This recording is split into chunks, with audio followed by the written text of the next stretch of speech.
Well, I really like my colleague on the other side, but I did not understand that argument. Antitrust enforcement is experiencing a real renaissance under the Biden administration.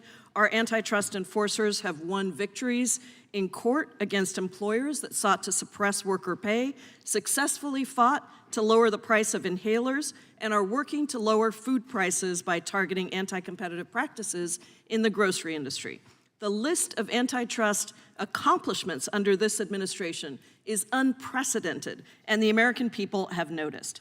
It is unfortunate that this majority has not moved forward with the bipartisan package of antitrust bills that we passed under Democrats in the 117th Congress that would have protected small businesses and consumers across the country as they were demanding to be able to have more competition, to be able to lower their prices, and to protect their ability as small businesses to compete.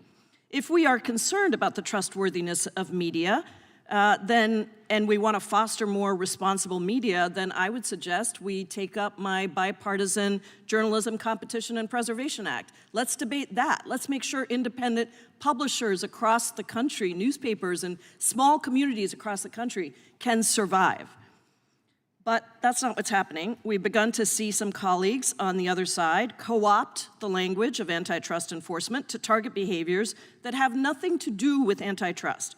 I know that the details of antitrust law are confusing, so I want to clarify a few specific legal points in plain English. Professor Waller, as an expert on antitrust law, and in plain English, can you explain what kinds of anti-competitive behavior our antitrust laws are designed to prevent? Sure, and as a teacher, I try to explain complex things in plain language, so I appreciate your approach. I can give examples just in the real world. Over the years, the Justice Department has brought criminal antitrust cases against global cartels that have raised the price of vitamins, food additives, and in smaller cases, road building and other expenses that taxpayers bear. This has been a traditional priority of antitrust enforcement. As you know, both the FTC and the Department of Justice have major Section 2 cases going on, both in the tech sector and otherwise, going after powerful firms that they're alleging have violated the antitrust laws, abusing monopoly power by a single firm, whether it's Amazon, Live Nation, Google, et cetera. They're in various stages.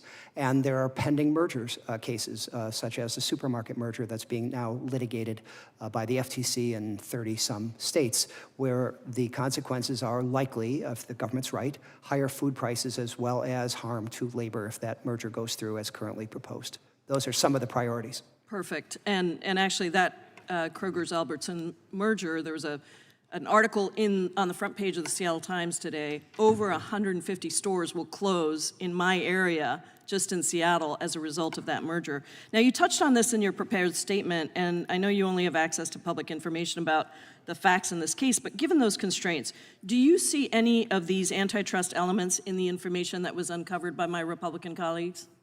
Based on what I've seen, I do not at this stage, and based on publicly available information, GARM appears to be very different from either a trade association or even a traditional standard-setting body. They do not appear to be creating binding industry standards that determine whether products and services can be sold. They are creating sets of terms that firms can use or not use to make decisions that they each do in the marketplace. So another fruitless investigation in this Congress. I would also add that Project 2025, the radical right-wing plan for a second Trump administration, calls for more of these ideologically driven attacks on private actors in its section on the FTC, cloaking these culture war attacks in the popular rhetoric of antitrust and market power. On a different note, Mr. Patel, and quickly, how do you think consumers might view your products if they were advertised alongside hateful, vile, or dangerous content like anti-LGBTQ rhetoric, child sexual abuse material, or content promoting terrorism? It would create severe damage to the brand equity that we built for decades and decades. Thank you. In fact, one of our witnesses has repeatedly made hateful and derogatory comments about LGBTQ plus people in the past. Mr. Shapiro has argued that transgender and gay Americans suffer from a, quote, psychological disorder or mental illness, and has denigrated same-sex couples raising children. I and my fellow Americans consider this deeply offensive, hateful, and in fact, an analysis in 2023 found that a network of Facebook pages connected with Mr. Shapiro's website had, quote, earned over 17 million interactions from nearly 13,000 posts with transgender-related keywords.